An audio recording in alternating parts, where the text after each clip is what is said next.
Hi, my name's Andrew Simpson and I'm here to talk about Chuck Yeager, a little bit about his life and about the books on Chuck, including his own book. So here I am to talk about that, and I hope you'll find it interesting. This is mainly going to deal with books and printed items. I don't have any videos, but I do have some pictures, and I hope that the books themselves might be interesting, along with other artifacts and bits and pieces. So Yeager himself obviously broke the sound barrier in 1947, and he was celebrated as being the first man to break the speed of sound, and that was quite well publicised a few years later, and he was quite famous, but over the years his fame diminished somewhat, and he kind of went into a little bit of obscurity until the release of a book and a film called The Right Stuff. And that's where I come into this. So let's talk a little bit about The Right Stuff, because The Right Stuff really brought Chuck Yeager to fame. This is a rather battered copy of the paperback edition, which is the original 1979 copy of the book. I came into possession of this. It was supposed to be an assigned copy, as you can see, and it's supposed to be in a hardback, but as you can see it's a little bit bent and battered, and I actually applied the covering myself. So that's the original Right Stuff with just the plain printed cover as it stands. My introduction to this actually was from going to see the movie, and I bought the book after that. In fact, this is my original copy of the book, which goes back to 1983. I was living in Toronto. I made the mistake of lending this book out to somebody, and look at the condition it's in now. Luckily, not so many years ago, I was able to find in a used bookshop in the States an identical printing and identical film tie-in. So you can see that is the American edition of The Right Stuff. There's a bent and battered and a replacement there, but the British copy of the movie tie-in of the book is almost identical, with the exception of this blank space here. I'm not quite sure why there should be a blank space in there. I think the barcode may be different perhaps. So that is really what tells the editions apart. I was also lucky enough to find, again when I was in America, a copy, a very nice one, of the first, one of the early printings of the paperback edition of The Right Stuff.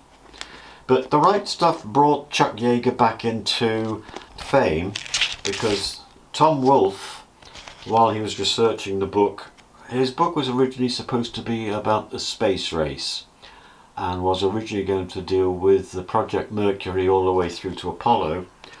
And while he was doing researches into the book, he came across Yeager. People were talking about him, so he decided that he would include Yeager in the book. And he says that he actually kind of ran out of steam with the Mercury astronauts, hence he didn't continue to Apollo. Now let's talk about Yeager, and let's talk about the way he's covered in The Right Stuff. First of all, Tom does a great job of work on Yeager. He actually gives him great credit, and obviously deservedly so, for being the first man to break the sound barrier. But he didn't reference the people working behind and with Yeager, and how Yeager actually managed to get to Muroc or Edwards at the time he did. And one of the key figures in that was General Boyd.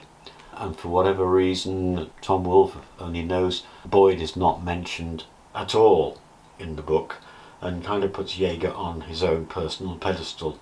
Neither in the book is Bob Hoover. So let's talk about Tom Wolfe, because I actually wrote to Tom Wolfe and he kindly sent me a reply. So here is his letter.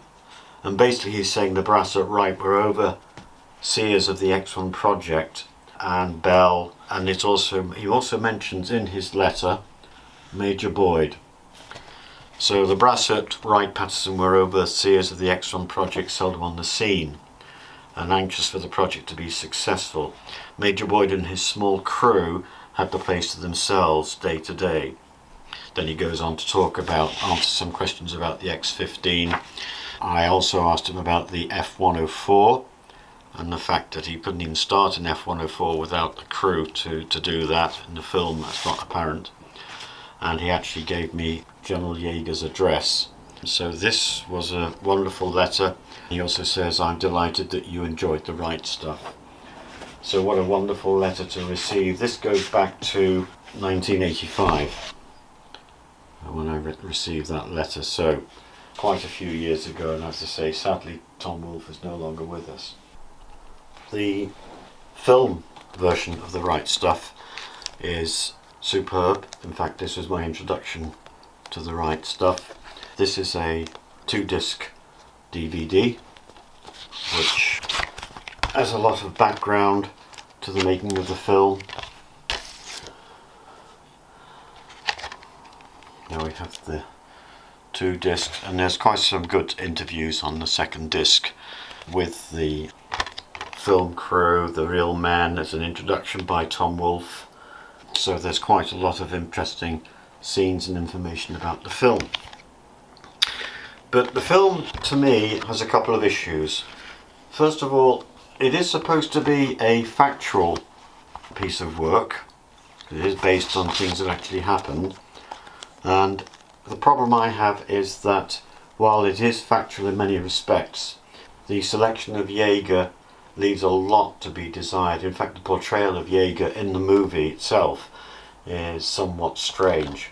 He was in fact a pilot and not a cowboy, but somehow the film portrays him to be a cowboy, particularly in the scene where he is going past the X1 and he's riding a horse.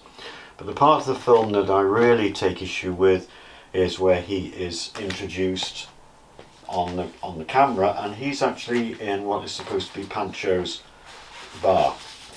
And he's sitting there, and the commanders come into the bar, and it would appear that he's selected to fly the X1 then and there, and the next day he's supposed to take the flight. Whereas in fact the reality is something very, very different to that. He was subject to a very rigorous interview by General Boyd at Dayton, and this took place a month before he actually even went close to the X1, or sometime before going up to Buffalo. So the movie certainly shows this in a very, very rose-tinted light.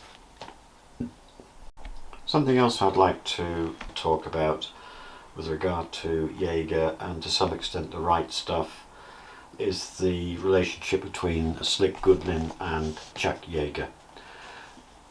And some years ago I had the opportunity to make contact with Slick Goodlin through an intermediary in Finland, of all places, and a chap called Aho Tumo. And if you can see this fax, this says, he's been in touch with Slick Goodlin to answer some of the questions I raised. He gets a lot of bad press regarding his attitude to Yeager, with regard to helping Yeager and what have you, and also with regard to the money it's suggested that he demanded in order to break the sound barrier.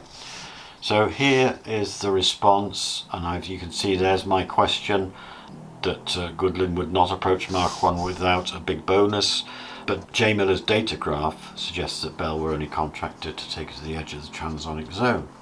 So here we go. This is the reply from Slick Goodlin, 1998. He wouldn't approach large bonus. It's nonsense. The bonus 150,000 agreed between Bell before he even set foot in the X1. And the untrue story to promote Yeager's image. He goes on to talk about the contractual requirements of what he was supposed to do, and of course that the X1 progress created a lot of publicity. He says that the first sonic boom was done during the first stage of the contract, and the Army Air Corps decided not to confirm the second stage. Further to the untrue story about the bonus, Yeager stated in his autobiography asked for $1,000 to check him out in the X1. This is a lie, but it's repeated again in an interview in 1998 edition of Aviation History. I was outraged and sent a letter of correction. So that's a very interesting letter indeed from Slick Goodlin, and I have no doubt at all that in fact is a real response.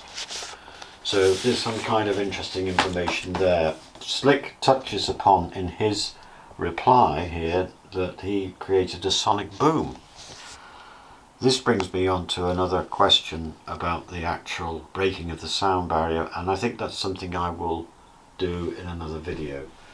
So thank you very much for watching. I hope you've enjoyed this little bit of information on Yeager talking about the right stuff, and hopefully I'll see you in the next video. Thank you.